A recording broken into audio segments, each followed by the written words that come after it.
Bismillahirrahmanirrahim. Assalamualaikum warahmatullahi wabarakatuh. Alhamdulillahi rabbil alamin. Alhamdulillahi hadana lihaza wa ma kunna linahtadiya laula an hadana Allah.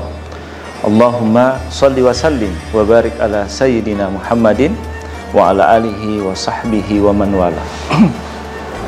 Segenap sahabat FSH yang hebat, yang insya Allah semuanya dimuliakan, dirahmati Allah Subhanahu wa ta'ala.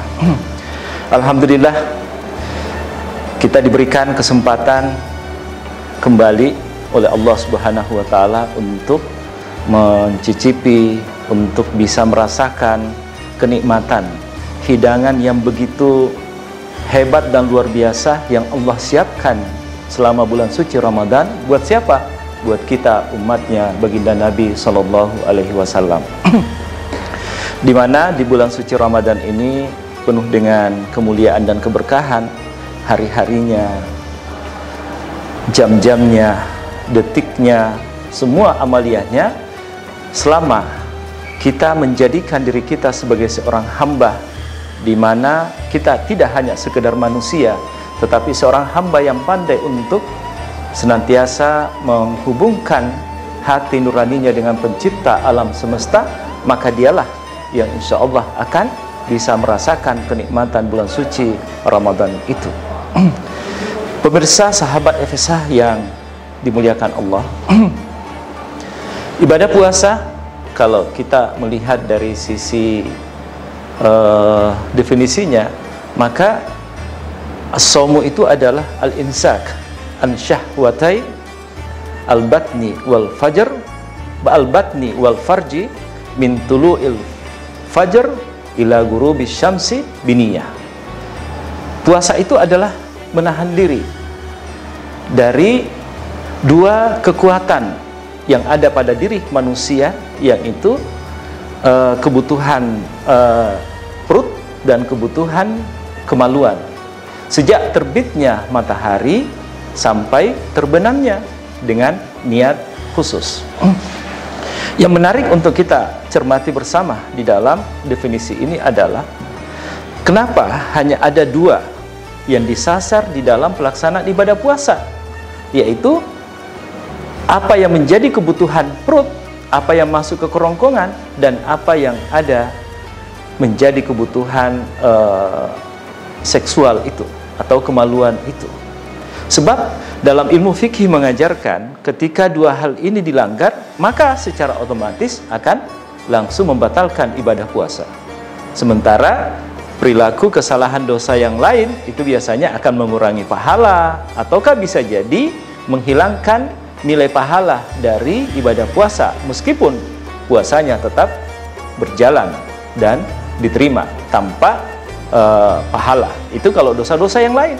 Tapi kalau dua hal ini, makanan, minuman, serta seks, ini akan langsung membatalkan. Kenapa dua hal ini? Pemirsa yang budiman, ada satu penelitian dari satu pakar psikolog yang menyebutkan bahwa di dalam diri manusia ada dua insting, ada dua kecenderungan yang sangat besar dorongannya, yaitu kecenderungan lapar, haus, serta seks. Kenapa lapar dan haus serta seks? Manakala ia berjalan secara normal dan terkendali, maka ini akan bisa menjadikan, mengangkat derajat seorang hamba untuk dekat kepada pencipta alam semesta.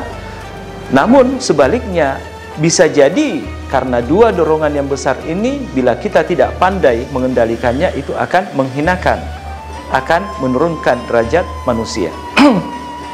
Lapar dan haus, manakala ia terkendali secara baik, penelitian ini menyebutkan, itu akan menjadikan seseorang itu untuk profesional di bidang kerjanya. Orang yang handal, yang diharapkan bisa mengangkat visi, misi perusahaan, institusi, lembaga yang berkemajuan. Bila mana ia seringkali berpuasa, stafnya, karyawannya, pimpinannya, itu insya Allah maju perusahaan itu. Oleh sebab itu bisa jadi ini masukan input buat HRD atau human capital ketika menseleksi seorang pegawai salah satu pertanyaan yang mungkin bisa ditanyakan, adakah kebiasaan pada calon pegawai, staf atau karyawan itu untuk berpuasa sunnah? Kalau jawabannya iya, insya Allah ini akan bisa diharapkan memajukan perusahaan itu. Tapi kalau dorongan lapar, haus ini tidak terkendali secara normal dan baik, ini akan melahirkan manusia yang rakus, yang senantiasa lapar. Akhirnya pemenuhannya adalah ia bisa jadi akan serakah, tamak, dan loba. Nah, inilah bisa jadi korupsi yang begitu besar di negeri ini itu diakibatkan oleh ketidakmampuan mengendalikan lapar dan haus tadi. Yang kedua, insting yang begitu besar dalam diri manusia itu adalah dorongan seksual, ya, yang ada di antara dua kaki ini. Kemaluan ini kalau ia terkendali secara baik, penelitian pakar psikolog ini, maka ini akan melahirkan sosok yang ilmuwan, cendekiawan, pandai. Kita lihat ulama-ulama kita terdahulu yang melahirkan karya yang begitu banyak, yang bisa jadi halaman karyanya itu lebih banyak daripada jumlah hitungan hari usianya dia, ya. Ibnul Qayyim Al-Jauzi, Imam Syafi'i, ulama-ulama muhaddisin, ya, itu diantaranya beberapa yang tidak menikah. Bukan berarti kita mengikuti ulama ini kemudian untuk tidak menikah di masa sekarang ini, tetapi yang poinnya adalah kemampuan mereka untuk meredam dorongan hawa nafsu itu yang kita kagumi dari ulama-ulama terdahulu, yang kemudian melahirkan keulamaan, kecendekiawanan, cerdik pandai, dan diikuti dengan hasil karya yang bisa kita baca sampai hari ini. Seksual sebaliknya yang tidak bisa dikendalikan secara baik, akibatnya apa? Ini akan melahirkan manusia yang buas, manusia yang keras, manusia yang individual. Ia akan mudah untuk menzalimi pihak lain, meskipun itu kawan sendiri. Coba kita lihat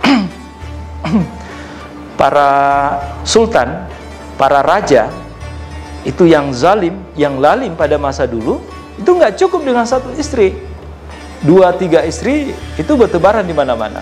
Belum lagi serilnya, belum lagi gundiknya. Kezaliman mereka ini karena ketidakmampuan untuk mengendalikan dorongan seks yang itu menjadi simbol kedewasaan di dalam hidup ini. Oleh sebab itu, melalui ibadah puasa yang ingin disasar adalah kemampuan kepada kita semua dalam rangka bisa mengendalikan secara baik, secara normal, dorongan lapar, haus, serta dorongan seks yang begitu besar potensinya yang ada di dalam diri manusia. Kesimpulan penelitian pakar psikolog ini menyebutkan bahwa perilaku culas, perilaku kezaliman yang terjadi di dalam kehidupan manusia ini diakibatkan oleh dua hal ini. Semoga melalui ibadah puasa ini kita mampu untuk mengendalikan diri, karena esensi daripada puasa itu adalah pengendalian diri, dan pengendalian diri itu adalah pemeliharaan diri kita dari aksi-aksi perbuatan yang tidak sejalan dengan nilai-nilai agama. Bersihkan hati, sucikan hati, karena wadah tempat dosa itu ada di dalam hati. Al-ismu ma fi qalbik, apa yang ada di dalam hati manusia. Ibadah puasa itu rewardnya adalah surga. May yadmanu ma baina lihyaihi wa ma baina rijlaihi admanallahu lahu jannah. Siapa, kata baginda Nabi, yang bisa menjamin apa yang menjadi potensi dorongan di antara kedua jenggot dan kumisnya, yaitu kebutuhan mulut, lapar dan haus tadi, dan apa yang ada di antara kedua kakinya, kalau ia mampu menjamin kesucian dan kebersihannya, Allah menjamin kepadanya surga, Jannatul Firdaus. Demikian, semoga ibadah puasa yang kita laksanakan sekali lagi ini akan meningkatkan kualitas keimanan dan ketakwaan kita di hadapan Allah Subhanahu wa Ta'ala, yang pada gilirannya akan memperbaiki kualitas interaksi hubungan kita dengan sesama masyarakat di mana kita berada. Hadanallahu wa iyyakum ajmain. Assalamualaikum warahmatullahi wabarakatuh.